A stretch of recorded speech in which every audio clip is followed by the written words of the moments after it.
Aloha! Today we're going to show you how we make poi. And when we make poi today, we're going to be making it with dryland taro. Now normally we would, if we were in Hawaii, we would be using taro that is grown in water because it contains a much higher bacteria count than dryland taro.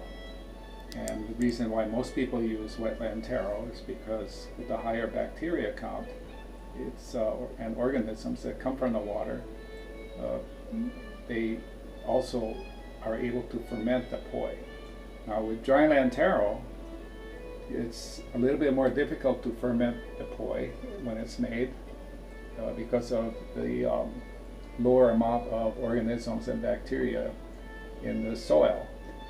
So we're going to kind of help it along by adding some whey made from organic kefir, or in some cases even yogurt. Okay, here we'll start. I'm going to show you, this is the whole setup. I have some cooked dryland taro here. This Okinawan sweet potato is, I had that added there for some color, but we're going to not use that in the poi. We're going to eat it later with the poi. So this is what the taro corm normally looks like. This is about 1/4 of the corm. These corms can get pretty big. They can weigh 10 pounds, 12 pounds. This was a pretty large corm that I had to cut in half. It's been cooked. I've been steaming it for a couple hours so that the insides is going to be nice and soft, and to be able to run it through this champion juicer and add water to it.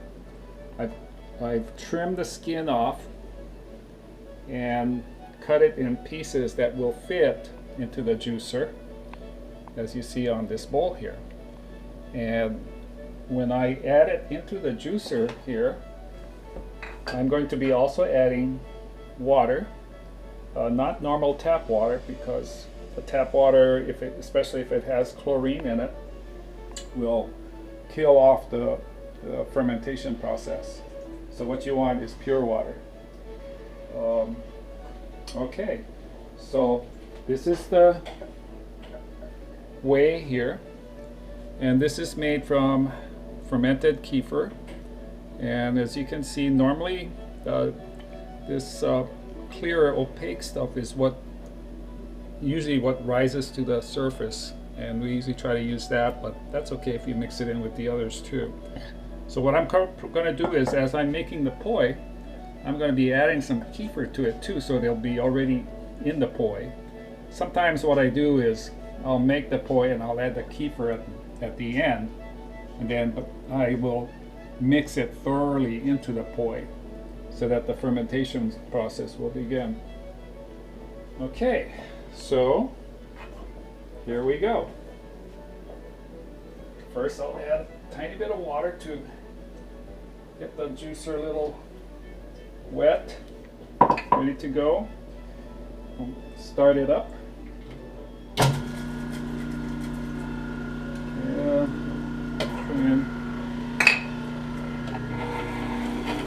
And as I run it through the juicer, I try to don't force it through real fast, because you want it to get as smooth and consistent as possible.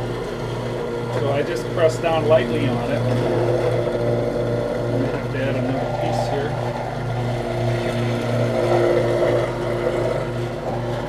And add a little bit more water.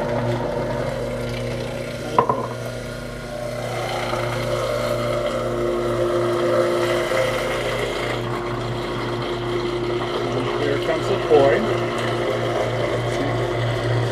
That's about the consistency you want it to come out at.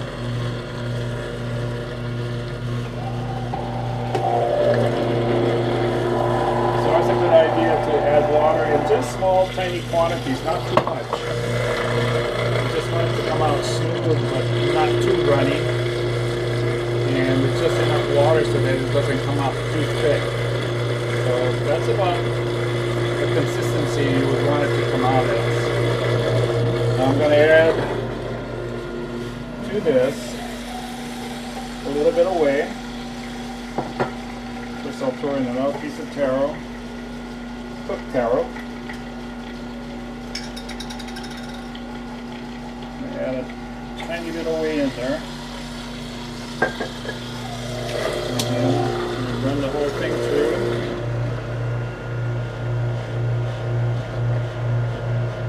Perfect.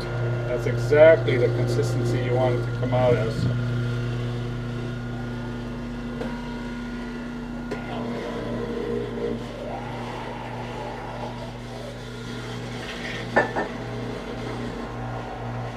By mixing the whey in it already, so it'll be completely mixed, and it'll save me the trouble of having to mix it in by hand afterwards.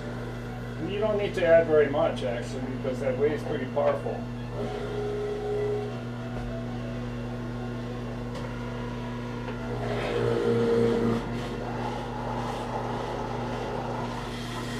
I just want to keep a little bit of water in there.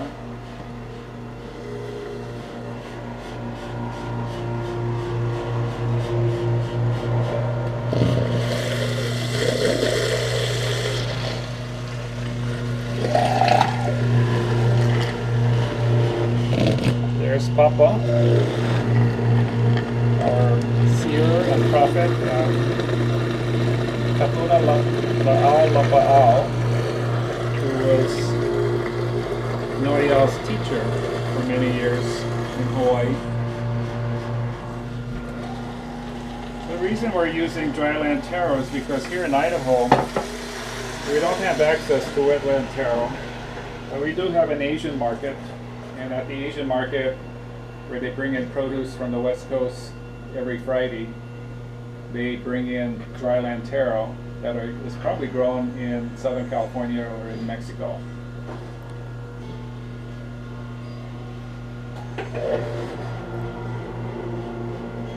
So lucky us that we at least have access to taro here in Idaho, and we can make our own poi using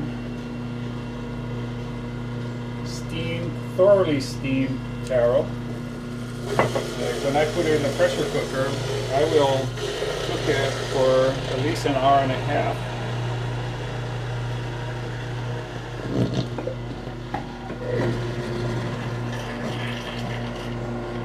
And if you're cooking it just by steaming it, it'll probably take at least 2 or 3 hours. You want the taro corn to be thoroughly cooked. It's no fun when you try to push it through here and it's half raw, and it won't be able to come out in this consistency. So you can't overcook taro. So if you cook it longer, that's fine. There's no problem. You don't want to. The main thing is you don't really want to undercook it.